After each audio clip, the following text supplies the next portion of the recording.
And ladies and gentlemen, boys and girls, welcome to the Experience Hockey Talk, serious hockey talk for serious hockey fans. I am Michael Lindenbaum, and I already got a note. First off, yes, good morning, Shaggy. You could have started off with that in our Twitch stream, which you're watching here live on Txht_hockey on Twitch. Hey Mike, if you wouldn't mind a quick plug at the end of the show for the graphic novel Kicking Ice, which is about two young girls who dream of playing professional ice hockey featuring the NWHL. Remind me at the end of the show.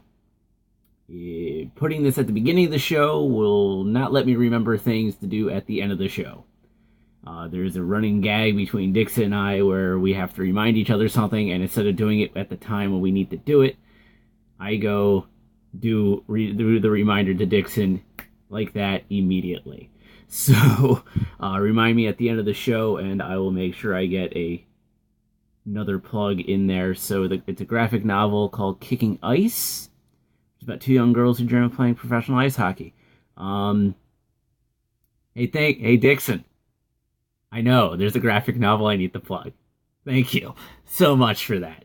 I'm judging by graphic novel, that means it is comic book form, which is something that I would totally pick up and read. Especially the fact that I have all this that I still need to read. But enough about but enough about comic books right now. We're here to do some serious hockey talk for serious hockey fans. And you know, since Shaggy, you've already started this on NWHL talk, we are going to hop right into NWHL news and notes for them. They had in my opinion, a busier week than the Washington Capitals, so I'm just going to save the Caps for later. Why not? We're starting off with the Buffalo Beauts taking on the Connecticut Whale. The Buffalo Beauts temporarily trade in their Beauts Blues for a set of stylish pink Strides for the Cure sweaters Saturday afternoon in their 2-1 shootout victory over the Connecticut Whale, as the final score would indicate the matchup was a close one in almost every way. Despite a scoreless first period, the Beauts and Whale put on an exciting show at both ends of the ice, logging 10 shots apiece and spotlighting their respective goaltenders. Seconds into the game, Whale netminder Sydney Rossman turned away her first of over 30 shots on the night as Buffalo's Sarah Edney drove in attempting to make an early statement. Shortly after, it was next month's All-Star captain Amanda Leveille, with the Magic snaring a bouncing puck in the paint being settled by forward Kelly Babstock. Let's see here. In the later half of the period, the Whale used a late power play to again knock on the door, producing a flurry of chaos in front of Leveille, but the Buffalo goaltender remained steadfast, and the team entered the locker rooms locked at 0. Let's see here. Breaking down the note. Courtney Konichiko broke onto the scoreboard, touching a puck up and over the shoulder of Rossman on a shot through traffic from the point. But the Whale were not discouraged and refused to relent. Their persistence paid off when veteran Whale player Joanna Barbaro connected with the back of the net on a shot from the top right circle and sent both teams into the third, knotted up at 1 apiece. And of course, Baribo was her first career NWHL goal. There would be no goals scored in the third, and it would actually take a shootout for this game to be decided, which would see Scamora sink the shootout game-winning goal. Then moving on to the first of a head-to-head home-and-home series between the Boston Pride and Metropolitan Riveters. The Boston Pride would host the first one against the Riveters for the weekend.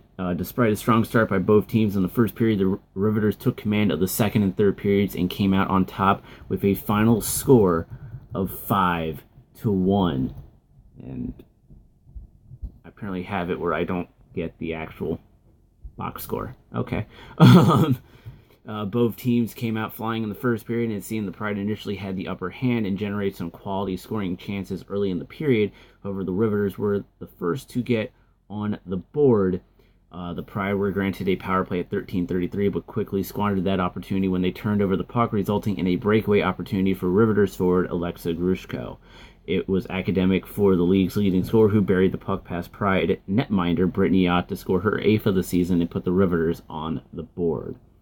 The Pride, seeming unfazed at this juncture, were quick to retaliate early in the second period when Jillian Dempsey lasers a shot that found the back of the net, scoring her 5th of the season to tie the score at 1. The pendulum soon swung in the other direction when the Riveters were awarded their second power play opportunity of the game at 6:49. Riveters defenseman Kelsey Kolzer fired a bullet from the blue line, which managed to beat odd and put the Riveters ahead 2-1. The goal stymied any momentum the Pride were able to gain from Dempsey's goal, and it was all Riveters from here on out. The Riveters went on to score 3 more unanswered goals, thanks to Madison Packer, Rebecca Morse, and Harrison Brown to finish off the game for a final score of 5-1.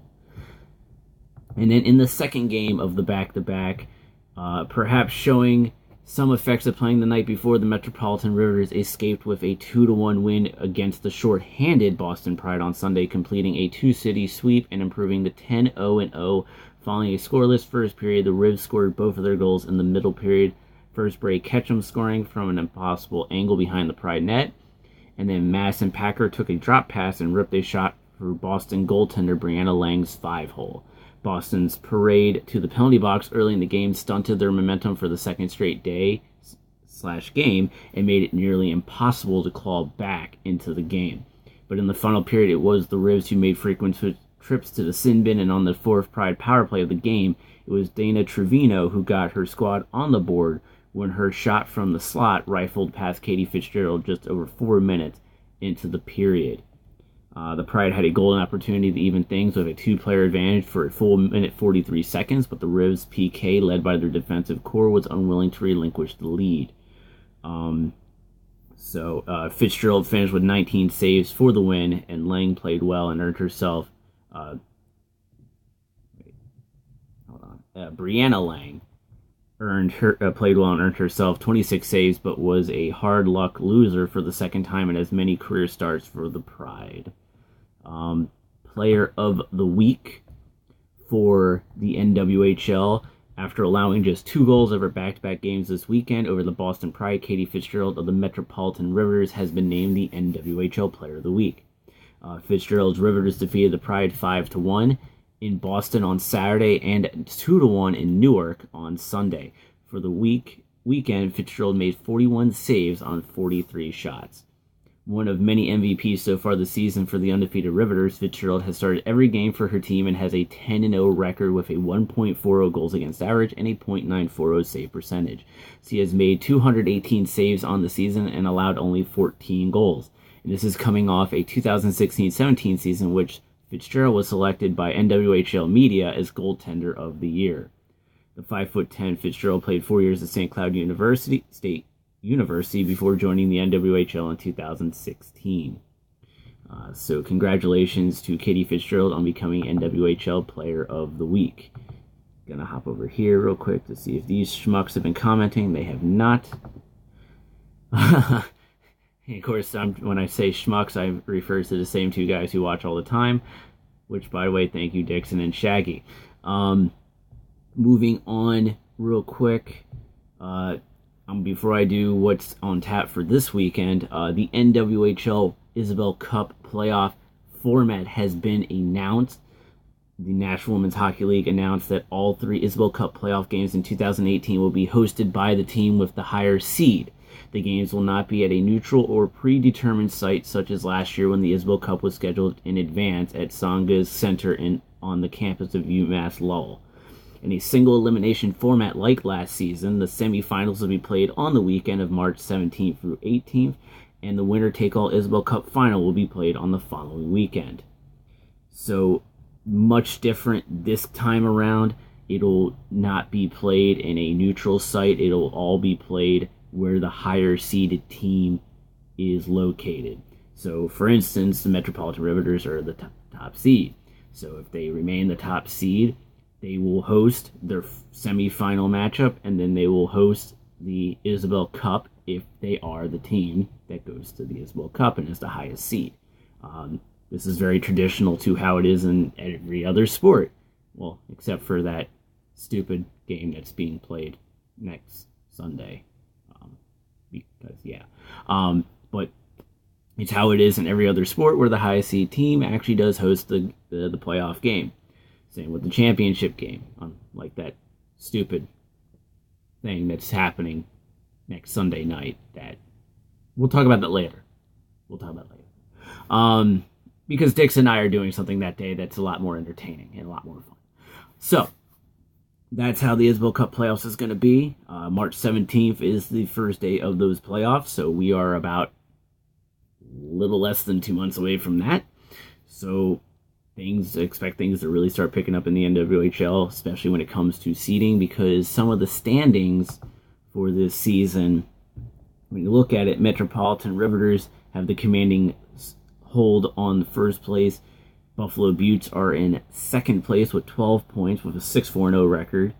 And then the Boston Pride has a 2-6-2 record with 6 points, and the Connecticut Whale have a 2-7-1 record with 5 points. So really, you can realistically look at it as a battle for third of who would play Buffalo compared to who would play Metropolitan Rivers. So things to look forward to. And I'm going to say that playoff push starts after next weekend. However, after the All-Star break, which is February 10th and 11th, which we'll get to the All-Star break in a moment. But today, you have 2 NWHL games. You have the Boston Pride versus the Buffalo Beauts at 1:30 p.m. today in Buffalo. And then at 7 p.m. in Connecticut, you have the Metropolitan Riveters versus the Connecticut Whale. And then next week, you have the Connecticut Whale versus the Boston Pride at 6 p.m. on Friday, February 2nd. So that's 3 games. When you look at, I don't know what I'm talking about. So Friday, February 2nd, a rare Friday night game at 6 p.m. between the Connecticut Whale and the Boston Pride. And then Saturday, February 3rd at 1 p.m., the Metropolitan Riveters versus the Buffalo Beauts in Buffalo. And then the following weekend, obviously the 10th and 11th, is the All-Star weekend for the NWHL. And speaking of the All-Star weekend, rosters for the 2018 NWHL All-Star game in St. Paul, Minnesota were selected via a live draft on Twitter between captains Amanda Leveille and Brittany Ott. The All-Star game, which will be on February 11th at the Trio Rink, will consist of 2 25-minute halves, and each team will have 12 skaters and 2 goaltenders. Leveille, an Isabel Cup champion in 2017, who played at the University of Minnesota from 2012 to 16, and Ott, an Isabel Cup champion in 2016, who was raised in Michigan, alternated picks in their draft. Of the 28 NWHL All-Stars, 11 have connections to Minnesota. Besides Amanda Leveille, there are Katie Fitzgerald, who played for St. Cloud State, Minnesota native and former University of Minnesota defender Jordan Burns, Lexi Bender, Alyssa Gagliardi, Rebecca Russo, and Courtney Burke, who played at Shattuck St. Mary's, and Minnesota natives Corinne Bowie, the only 2-time winner of the NWHL's Isabel Cup, and Sydney Rossman. In addition, the NWHL has invited the Minnesota Whitecaps to participate in the All-Star Weekend in the state of hockey. Minnesota's pro team will be represented by forwards Kate Schipper and Sadie Lundquist. For the rosters, Team Leveille will feature goaltenders Amanda Leveille and Katie Fitzgerald of the Riveters. Defenders will be from the Boston Pride, Lexi Bender; from the Buffalo Beauts, Jordan Burns, Lisa Chesson, Sarah Edney; and from the Riveters, Kelsey Kulzer. And for forwards, it'll be from the Connecticut Whale, Kelly Babstock and Sam Faber; from the Beauts, Kristen Lewicki, From the Pride, Megan Mangine and Janine Weber; from the Riveters, Rebecca Russo; and from the Minnesota Whitecaps, Kate Schipper. And then for Team Ott, you have goaltenders Brittany Ott and Sydney Rossman. Rossman's from the Whale. For the defenders from the Whale, you have Amanda Boulier. From the Riveters, you have Courtney Burke, Jenny Ryan, and Michelle Picard. And from the Pride, you have Alyssa Gagliardi. Forwards from the Beauts, you have Corinne Bowie, Haley Scamora. From the Pride, you have Jillian Dempsey, Emily Field, and Jordan Smelker. And from the Riveters, you have Alexa Grushko. And from the Minnesota Whitecaps, you have Sadie Lundquist. The teams will be coached by a pair of Minnesota residents, 3-time Olympian Trisha Dunn Luma, who won gold with Team USA in Nagano in 1998, and Winnie Brown, the first ever winner of the Miss Hockey Award for high school hockey in Minnesota and a member of the U.S. national team program for a decade. Tickets for this is still available. Go to nwhl.zone/tickets for tickets to not just the All-Star Game, but to the Skills Challenge as well. All right. Now moving on to the sound effect. NHL news and notes. I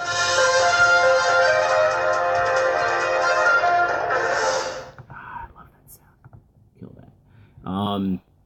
Going right into it on January 20th, the last time we were on the air, rookie Ryan Pulock of the New York Islanders nets 5 points in the Islanders win. Ryan Pulock became the first rookie defenseman in franchise history to record 5 points in a game as the Islanders erupted for 7 goals en route to victory in Chicago. Overall, Pulock became the 4th different Islanders defenseman to record 5 points in a game, joining Dennis Potvin, who did it 5 times, Stefan Persson, and Yui Krupp. Pulock also became the 10th rookie defenseman in NHL history to post at least 5 points in a game, and first to do so since Alexander Picard had 5 assists for the Flyers on February 1st, 2007. Only one rookie defenseman has recorded at least 6 points in a game, and that was Gary Suter, who had 6 assists for the Flames on April 4th, 1986.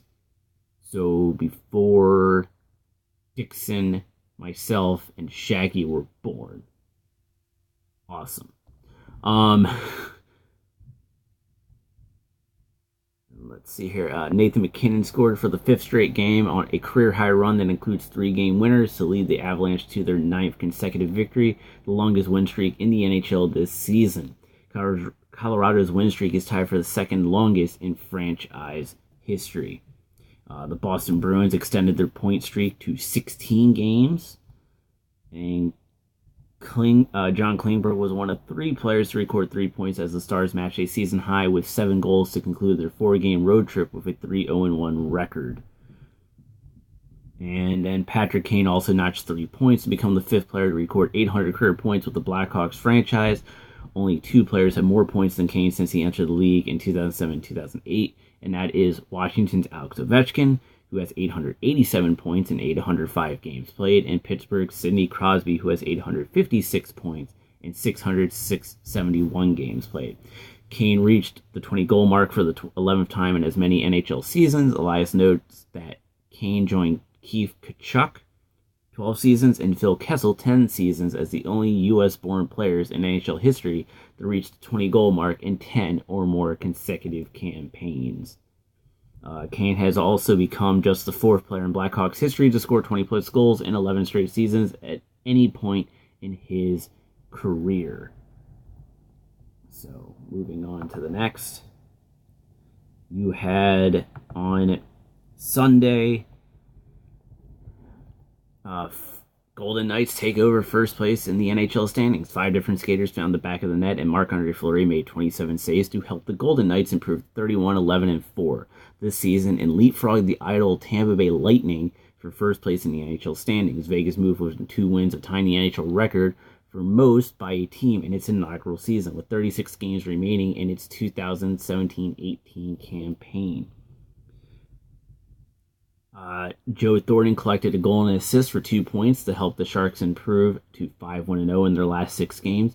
Thornton leapfrogged Brian Trottier for sole possession of 16th place on the NHL's all-time points list. He also moved within 4 assists to tying Mario Lemieux, who has 1,033, for 11th place on the NHL's all-time list. Let's see here. All right, we're going to move on.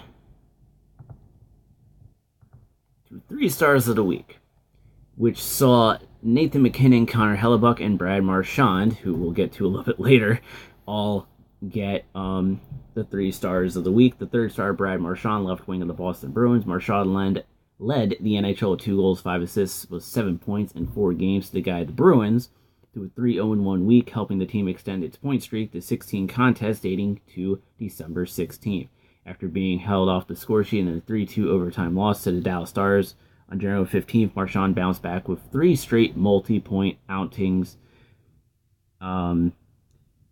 with 2 points in a 4-1 victory over the Canadiens on January 17th, 3 points in a 5-2 win over the New York Islanders on January 18th, and 2 assists in a 4-1 triumph over the Canadiens on January 20th.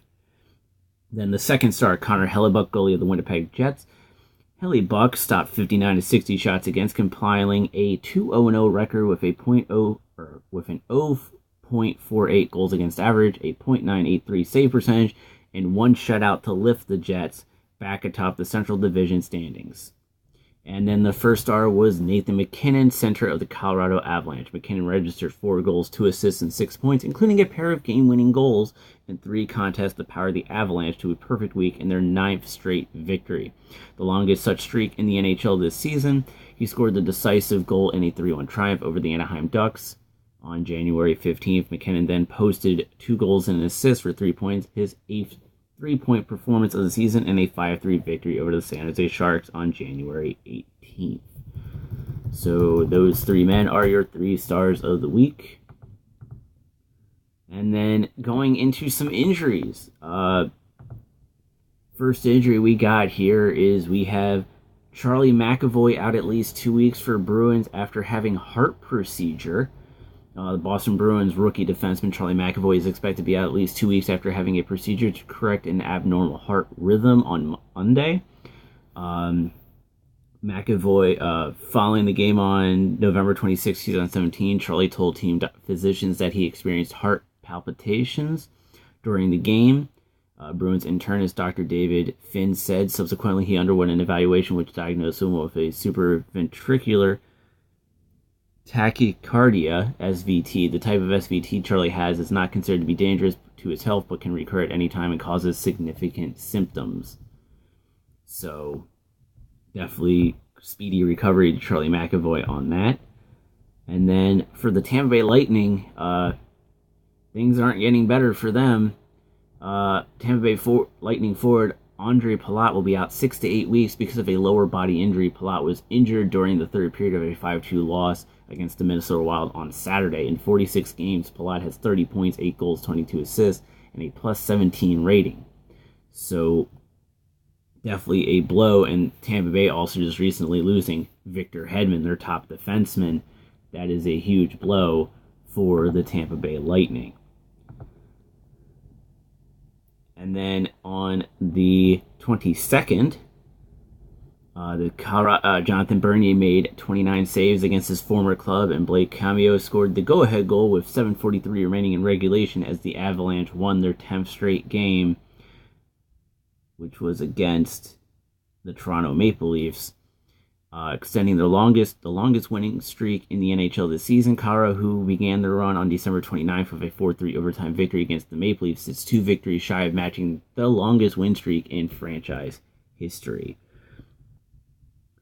Peter Mrazek turned aside all 37 shots he faced to record his 2nd straight shutout, and backstopped the Red Wings past the Devils at Prudential Center. Mrazek recorded consecutive shutouts for the first time in his NHL career and became the first Red Wings goaltender to do so since Dominik Hasek did in 2007-2008. And then Andrei Vasilevsky stopped all 40 shots he faced to record his league-leading 7th shutout of the season and helped the Lightning reclaim first place in the NHL standings. Islanders forward Matthew Barzal collected an assist to become the 14th player and first rookie to reach the 50-point mark this season. Only 2 rookies in franchise history have recorded 50 points in a season in fewer games than Barzal. Brian Trottier in 1975-76 and Mike Bossy in 1977-78 also did it. All right. And then also the mid-season draft rankings were released. Rasmus Dahlin, a defenseman with Frölunda in the Swedish Hockey League, and Andrei Sudnikov, a forward for the Ontario Hockey League's Barrie Colts, ranked number 1 among international North American skaters, respectively, as the NHL Central Scouting Bureau released its mid-season rankings on Monday. The full rankings include the top 217 skaters and 31 goalies in North America, as well as the top 125 skaters and 15 goalies internationally. And then on the 23rd, we got a lot of games. Bruins rally for win, match longest point streak in 35 years. Boston fell behind twice during a 5-goal second period, but Brad Marchand scored the goal-ahead marker with 32.9 seconds left in the frame to help the Bruins extend their point streak to 17 contests. The Bruins have the fewest regulation losses in the NHL, became the 7th club in the past 20 seasons to register a point of 17-plus games. Joining the Lightning from 2003-2004, the Red Wings from 2005-2006, the San Jose Sharks from 2007-2008, the Canucks in 2010-2011, the Blackhawks in 2012-2013, and the Blue Jackets from 2016-17. This marks the 6th time in franchise history that the Bruins have recorded one or more points in at least 17 consecutive games in first instance in 35 years. Let's see here. Golden Knights move in within one win of tying another NHL record. William Karlsson recorded his 5th multi-goal game of the season to help the Western Conference leading Golden Knights improve to 32-11-4 and stay within 1 point of the league-leading Lightning. Vegas sits one victory shy of tying the NHL record for most wins by a team in its inaugural season. Let's see here. We're going to go back because I'm going to find that. I'll do the added to the All-Star stuff in a moment. And as we mentioned a couple times, Brad Marchand has been suspended for 5 games without pay for elbowing New Jersey Devils forward Marcus Johansson during NHL game number 732 in Boston on Tuesday, January 23rd. The National Hockey League's Department of Player Safety announced the incident occurred at 18:01 of the third period. Marchand is considered a repeat offender under the terms of the CBA and based on his average annual salary will forfeit $373,475.60. I will not lie, after watching the video and hearing what his reason for it was, his reason was that he was trying to defend himself on the play. But in reality, he was not defending himself. He was coming in and he blatantly threw the elbow up like that. That is not defending yourself. That is not bracing yourself. That is just cutting through the crease and trying to clear out anything that's in your path. That should have been more games. Marchand is a repeat offender, as noted in that. And the fact that he did not get more is very shocking. I thought he should have gotten a lot more than what he did. Especially the fact that he's been known to do this type of stuff all the time. And he is an NHL All-Star, and it sounds like he's not going to go the Alex Ovechkin route and acknowledge the fact that, hey, I'm suspended, so I should not be there. But it is what it is. And then on the 24th as well, Maple Leafs William Nylander scored on a penalty shot in overtime to lead the Maple Leafs to their second win in 3 contests and first victory at the United Center since February 12, 2003. Excuse me. William Nylander, who ranks second on the Maple Leafs with 10 goals, 24 assists, and 34 points in 50 games played, became the first player in franchise history and just the 12th NHL player to score a penalty shot goal in overtime during a regular season game. Last season, 2 players accomplished the feat, Devils defenseman Andy Green and Canucks defenseman Ben Hutton. Nylander's winner came 6 seconds into the extra frame, matching the NHL record for fastest regular season overtime goal. He became the 5th player in NHL history and second this season to accomplish the feat, joining Red Wings forward Andreas Athanasiou. And also, one other player who's on that list from 2006, December 15th, Alex Ovechkin. There you go, Caps fans. Let's see here. No other notes. Those are all-star notes, so we'll go with this one from the 25th. On the 25th, Alex Ovechkin reached the 30-goal mark for the 13th straight season. Alex Ovechkin scored his league-leading 30th goal of the season and collected the 500th assist of his NHL career to guide the Metropolitan Division-leading Capitals to victory. Ovechkin has reached the 30-goal mark for the 13th time in as many NHL seasons. Ovechkin, who this season has leapfrogged 6 players to move in the 20th place on the NHL's all-time goals list, became just the 6th player in NHL history to record 30 goals in 13 or more consecutive seasons at any point in his career, joining Mike Gartner, Jaromir Jagr, Wayne Gretzky, Phil Esposito, and Bobby Hull. Gartner, Gretzky, and Ovechkin are the only players to achieve the feat in each of their first 13 campaigns, with Mike Gartner doing it in his first 15. In fact, Ovechkin became just the 10th player in NHL history to record at least 13 different 30-goal seasons, consecutive or otherwise. The Boston Bruins extended their point streak to 18 games. Let's see. And several clubs continue recent strings of success in their final games before the 2018 NHL All-Star Weekend. Nikita Kucherov and Steven Stamkos each collected 2 assists to help the league-leading Lightning hosts of the 2018 NHL All-Star Weekend become the first team to eclipse the 70-point mark this season. Kucherov leads the NHL with 27 goals, 36 assists for 63 points in 49 games played, while Stamkos is tied for third with 18 goals, 40 assists, and 58 points in 49 games played. Pekka Rinne turned aside all 27 shots he faced to record his 4th shutout of the season and backstop the Predators to their 8th consecutive win with at least 1 point. Braden Shen scored for the 4th consecutive game to power the Blues to a 4-1-0 mark in their last 5 contests. Ryan Miller denied all 5 shootout attempts to backstop the Ducks to a 4-1-0 clip in their last 5 outings. Miller earned his 59th career shootout win, the most among goaltenders in NHL history. Connor McDavid scored a decisive marker in the shootout to lift the Oilers past the Flames and to a 4-1-0 record in their last 5 games. Calgary, meanwhile, extended its point streak to 11 games by virtue of its shootout loss.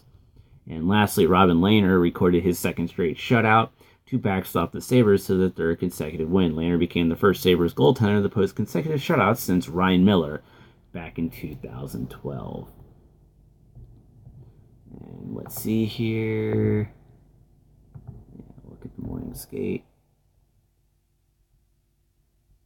And there's not much in the morning skate today from this morning. So we're going to talk about people who've been added to the All-Star Game roster. Starting off with Tampa Bay Lightning forward Brayden Point, who has been added to the roster for the 2018 NHL All-Star Game. The league announced. Point replaces injured teammate Victor Hedman on the Atlantic Division roster. And then also, you had Flames goaltender Mike Smith added to the roster. Smith replaces Los Angeles Kings goaltender Jonathan Quick on the Pacific Division roster. New Jersey Devils forward Brian Boyle has been added to the roster. Boyle replaces injured teammate Taylor Hall on the Metropolitan Division roster. I want to get to Boyle and this next person in a moment because I feel highly about these 2 guys. And then Columbus Blue Jackets defenseman Zach Werenski has been added to the roster for the Metropolitan Division and as he replaces teammate Seth Jones. I have to say right off the bat that I love the fact that Brian Boyle is getting to do the All-Star Game. And if people remember, Zach Werenski was one of the players that I said that if a spot were to open up, would be one of my choices to be put on the Metropolitan roster over John Carlson, because we already have technically 3 representatives for the Washington Capitals in Alex Ovechkin, Braden Holtby, and Barry Trotz. So I feel that, and the way Zach Werenski plays, he plays great. I love how he plays. And, and especially the fact when he blocked that shot with his face last season in the playoffs, came back and then couldn't finish the rest of the series, which was a shame. The kid has heart, and you like to see that type of stuff rewarded. So I definitely am happy for Zach Werenski. And then, of course, for Brian Boyle, as we all know, earlier this season, or going into training camp, actually, he was diagnosed with Hodgkin's lymphoma. He's been able to overcome that and come back and to be able to have the season that he's having now. Him being named to the All-Star Game roster for the Metropolitan Division is very fitting, and I'm actually happy for Brian Boyle. I'm actually glad that Brian Boyle is is going to be in the All-Star game this weekend. I definitely think Brian Boyle is another guy who definitely deserves that spot to be there. So yeah, I'm happy for him. I like that. I like that a lot. And hey, we have a new follower. Thank you, Mike102409. Thank you for watching, and feel free to comment into the the feed, man. That I'm always reading the comments. I'm actually looking at the comments right now. So if you have any questions, please feel free to ask. Speaking of the comments, Shaggy, let me put on my shocked face for Darlene being first. Dixon commenting, I believe Marchand was given a phone hearing. Yes. I don't remember. Shaggy, guess you got the W. Carlson in fantasy. Bullet Club me because Bullet Club is 444. Okay, go. Shut up, Shaggy. And then hashtag too sweet. Dixon, but seriously, I agree with Marchand should have been given a lot more, at least 10 plus games, but I believe in order for that to have happened, he would have had to have an in-person hearing. Not true.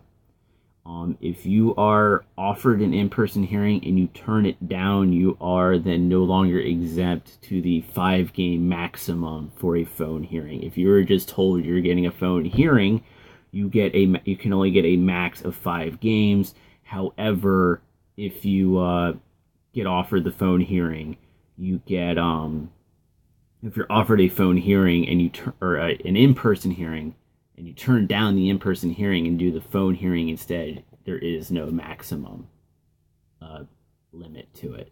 So if he did turn down an in-person to do a phone hearing, he could have gotten as many games as the league decided. But so there you go. There you go. See, Serious Hockey Talk for Serious Hockey fans. We educate you on what really goes on in the NHL. So there you go. You're welcome, Dixon. Even though you are the show's engineer. Hey, by the way, show engineer Dixon.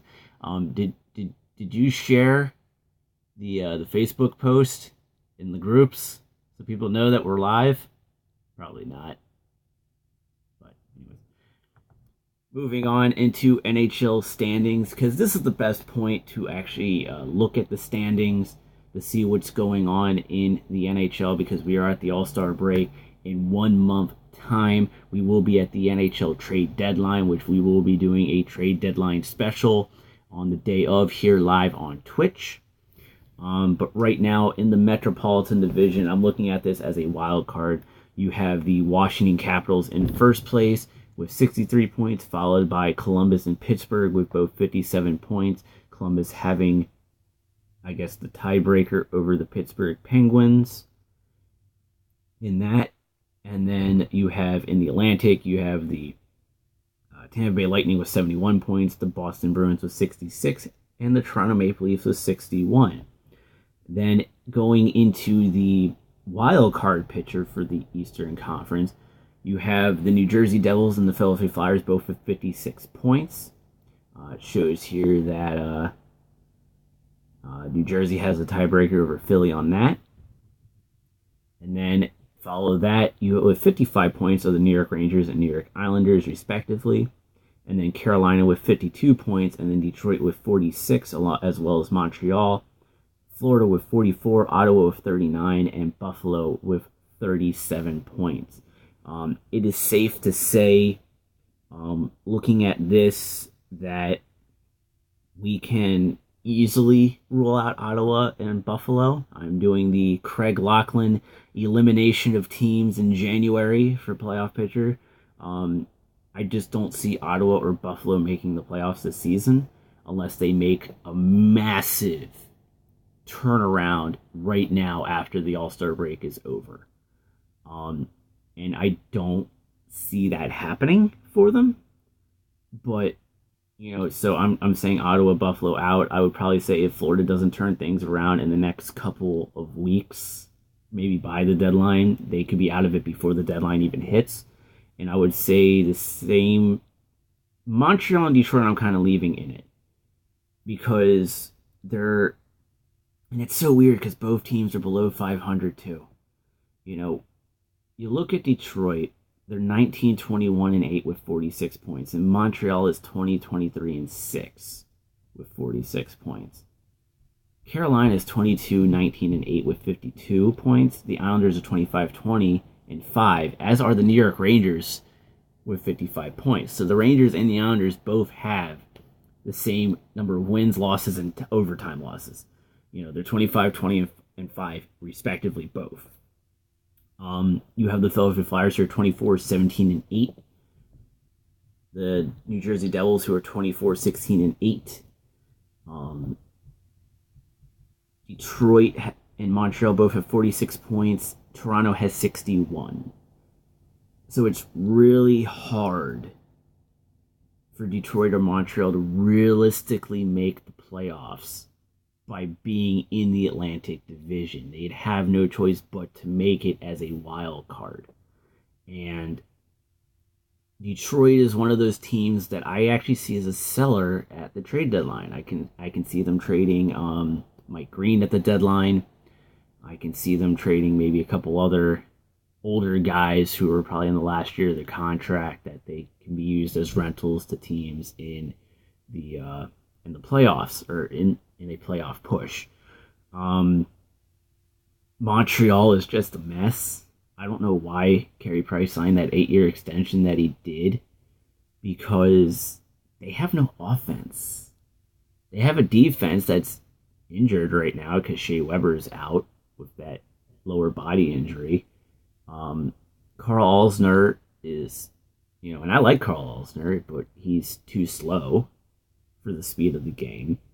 And and the offense for the Canadians is Jonathan Drouin, Max Pacioretty, and Alex Galchenyuk, and it really depends if Galchenyuk and Pacioretty are going to show up, and Pacioretty has been rumored to be traded for a while.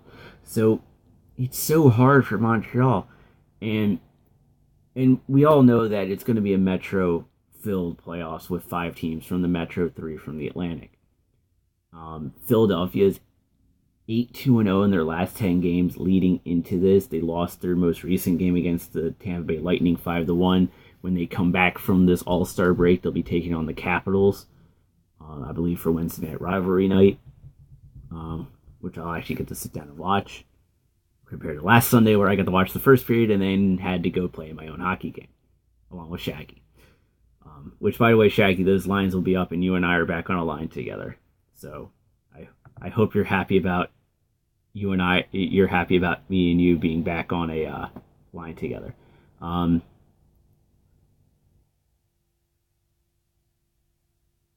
Let's see here. Reading comments. I know you're happy about you and I being back on a line together.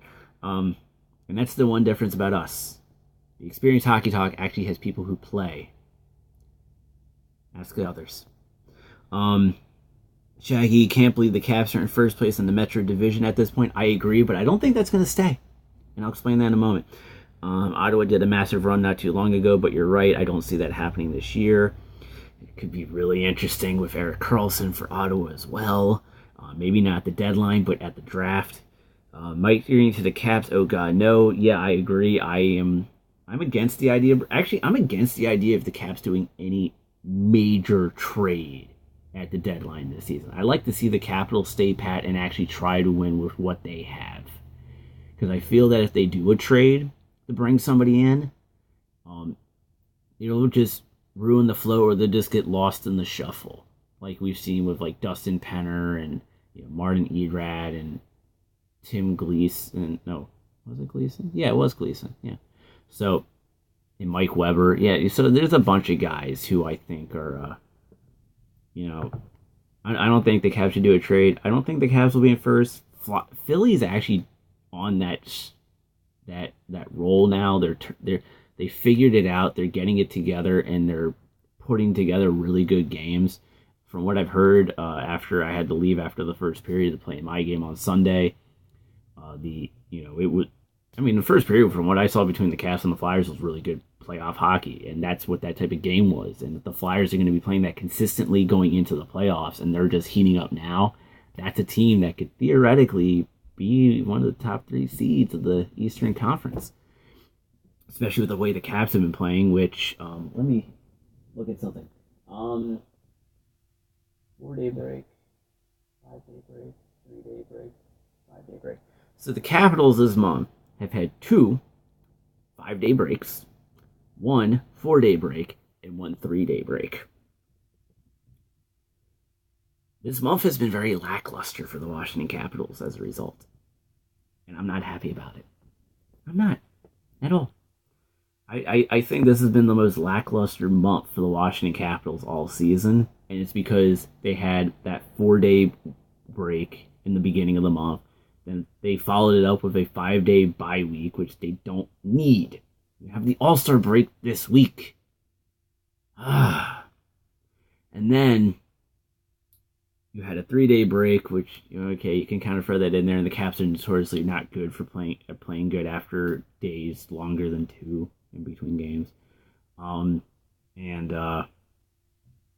then now they're here in the All-Star break, which is 5 days for them. And again, it's kind of hard to take the Caps game the other night seriously against Florida when you know that they're just going into another break and that they've been playing kind of lackluster all month. So I'm hoping that when they get back on the 31st against Philly, that they kick it in the high gear like they need to, because they aren't going to be getting many breaks, and they're going to have a lot of back-to-backs too. So it'll be very interesting to see what the Capitals do. I'd like to see the Capitals turn it on now. And one of the great things is, and I agree with an article, is that, yeah, the Caps are in first place, but they got to keep fighting for it. Because if they're not going to keep fighting, because if they're going to play like the way they have this month, where they're lucky to be in first place in the division, that's cool. But if you got to fight for it harder than you have been this month. I have not been impressed with this month. And then let's move into the Western Conference, because I don't really talk much about the Western Conference outside of NHL news and notes, so I want to give the I already named him Erat. Sorry, Shaggy. But going into the Western Conference in the Central Division, the Winnipeg Jets are in first place with a 29-13-8 record with 66 points, followed by Nashville with a 29-11-7 record with 65 points, and St. Louis with 30 wins, 18 losses, and 3 overtime losses for 63 points. In the Pacific Division, you have the Vegas Golden Knights with a 32-12-4 record at 68 points, San Jose at 26-15-7, 59 points, and Calgary at 25-16-8 with 58 points. The wild card right now shows Dallas first with 28-18-4 record with 60 points, Colorado with a 27-18-3 record with 57 points. Man, look who's winning winning that trade right there. It's Colorado and Nashville. Ottawa totally lost that Matt Duchene trade, big time. Especially the fact that Duchene is still having trouble trying to gel in Ottawa. And then you have three more teams who actually have 57 points after Colorado. You have Los Angeles and Minnesota, both with 26-18-5 records, and Anaheim with a 24-17-9 record, all with 57 points. With 53 points, it's Chicago with a 23-19-7 record with 53. Edmonton has a 22-24-3 record with 47 points, and Vancouver has a 19-24-6 record with 44 points. And Arizona, bottom of the barrel again, with 12 wins, 29 losses, 9 overtime losses, and 33 points. Now, I want to look at something because I'm looking at goal differential right now. The Buffalo Sabres have a negative 49 goal differential. The Ottawa Senators have a negative 42 goal differential in the Eastern Conference. All right. In the West, Arizona has a negative 54 goal differential. Vancouver has a negative 32, and Edmonton has a negative 22. Every other team in the Western Conference has a plus, or is an even. In the Eastern Conference, you have Florida with a negative 26, Montreal with a negative 27, Detroit with a negative 20, Carolina with a negative 17, the Islanders with a negative 8, New Jersey has a negative 2, Columbus has a negative 6 goal differential, and Pittsburgh has a -2 goal differential. Interestingly, Tampa Bay has a +50 goal differential. Boston has a +40 goal differential. And the first place Washington Capitals in our Metropolitan Division have a +12 goal differential. In the West, Winnipeg has a +28, Nashville has a +22, St. Louis has a +18, Vegas has a +36, San Jose has a +10, Calgary has a +2, Dallas has a +21, and Colorado has a +18. Los Angeles has a +18, and Chicago has a +10. Wow. That is kind of interesting to look at, how more teams in the West have a plus goal differential and more teams in the East have a negative goal differential. Especially when you look at who the top 6 teams are in the two divisions combined compared to another conferences. So that's actually very interesting to look at, and that's something that we gotta, keep an eye on. So Shaggy, we have 9 minutes left on the show, so you might want to remind me politely of that thing you want me to promote soon-ish. Not promoting stuff.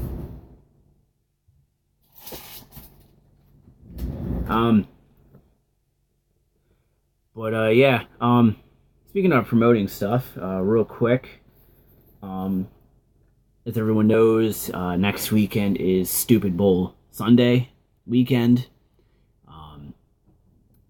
Dixon and I will be at the game between the Washington Capitals and the Vegas Golden Knights. I am super excited. Yay. The Capitals, that game will be, I believe, at 12:30 that day, or 12 o'clock. We'll be sitting three sections away from Shaggy, so it'll be really fun. We will be filming content that will be done as a vodcast on here on Twitch, so keep an eye out for announcements on Twitter, which is at @TXHT_hockey, and Facebook at facebook.com/TXHT hockey. We will have the announcements of when the vodcast for that will be, for that footage that we will be filming. Also, and then in 2 weeks after that, on February 10th, looking for sci-fi fun, then come to the Hunt Valley Inn in Hunt Valley, Maryland for Farpoint from February 9th to 11th, 2018. Come see special guest Matt Fruers, Timothy Zahn, Nana Visitor, and many more. For more information and to purchase tickets, visit farpointcon.com today. And also on February 10th at 11 a.m., I will be doing TXHT live from Farpoint. I don't know where exactly at the convention I'll be doing the show yet, but it will be live from Farpoint on February 10th at 11 a.m. And then also, Washington, D.C.'s Comic-Con is back. AwesomeCon is returning to the Walter E. Washington Convention Center in Washington, D.C. from March 30th to April 1st, 2018. Come see the cast of Guardians of the Galaxy, including DC Zone's Dave Bautista, as well as CW's Arrow, Stephen Amell, including many more special guests. For more information and to purchase tickets, visit Awesome-Con today. I can confirm that I will be on panels at AwesomeCon that weekend. I am waiting for the schedule to come out. I do know that Awesome Mania 6, the pro wrestling fan panel that I do with Ben Taylor and Manta Herndon, has been approved. We got the approval notice this past week. Ironically, we got it 2 days after Manta's funeral. So we need to talk about how we're going to be approaching this panel at AwesomeCon, and also once the time has been announced to us, we will be letting it be known, because that could affect the time that this show does go live at AwesomeCon on March 31st. So we will be going live at 2 conventions this season that I know of so far. February 10th from Farpoint, a sci-fi convention in Hunt Valley, Maryland, and on March 28th at AwesomeCon in Washington, D.C., where we'll be coming to you live doing that show as well. So if you want to see me do the show live at these conventions, go to farpointcon.com to purchase tickets to that, and awesome-con.com to purchase tickets to that event as well. I will be doing the show live at both of those conventions. That is guaranteed. And then lastly, real quick, looking for the latest hockey cards that have come out, or looking for some hockey statues or pop vinyls, then no worries. My friend Donald has all of your needs. For more information and deals on what Donald can do to help you with your collection like he does for me with mine, email him today at Blake the number 4, AV at AOL.com. And, yes, Shaggy, I mentioned we're sitting 3 sections away from you. You're section 403, we're section 406. It'll be great. We'll definitely be getting together, hanging out. I know my uncle and my cousin will be there, so I'll definitely make a priority to see them at the game as well. I know my cousin's a Columbus Blue Jackets fan because he lives out in Columbus, so that's a damn shame. That is a damn shame. But who cares? You like the teams that you like. It's all right. And then also, just throwing that out there, shout out to our good friend George Fusikas from Nova Caps. He is actually at the All-Star festivities in Tampa Bay, Florida this weekend. Nova Caps will be having a viewing party on February 2nd. I believe in Ashburn or Annandale. I don't have it on hand right now, so but it's definitely February 2nd. Go to the Nova Caps Facebook page or onto their website for more information on that. And then, of course, Shaggy wants us to promote a graphic novel called Kicking... it's in Sterling, okay. Called Kicking Ice. It is a story about 2 young girls whose dream of playing professional ice hockey, featuring the NWHL. They have a Kickstarter campaign going, which our good friend Shaggy will tweet out. You can follow Shaggy on Twitter at Shaggy901516 on Twitter. We will also be retweeting him on our Twitter at TXHT_hockey. So, yeah. Definitely big things coming up. You got the All-Star game tomorrow night. But if you're wrestling fans, it's Royal Rumble weekend. So we got NXT TakeOver Philly tonight and the Royal Rumble tomorrow night. So, wrestling. And, you know, and I just want to end this off with a good note of, so we've been on Twitch now an entire month. It has been great. If you love what we do, I know we haven't had any actual guests on or special guest co-hosts the last couple of episodes. That was done by design because I do want to do some more solo stuff as well. We will have more guests on in the future. More guest hosts on in the future as well. We have enjoyed this first month so far. We've had fun. We like the fact that we're able to vodcast past episodes, so if people miss them, you can watch them again later on. We also love the fact that we're able to upload content on here and vodcast that stuff as well. And we're also happy that we can, as soon as the episode is over, export it over onto YouTube, so that way we have it there on YouTube for everyone to see as well. So it's been better transition here than it was on a previous network. So with that, ladies and gentlemen, my name is Michael Lindenbaum. This has been the Experience Hockey Talk. Support us on Patreon at patreon.com/TXHT_hockey. Follow us on Twitter at Twitter TXHT_hockey. Facebook at facebook.com/TXHT hockey. And of course, tell your friends about us. We're on Twitch. Have them follow us here on Twitch. I create an event for every episode that we're going to do. So stay tuned. Keep an eye underneath the screen where you see the feed. You'll see like a little timer that says next episode coming in. We will have one up for every Saturday episode that we do.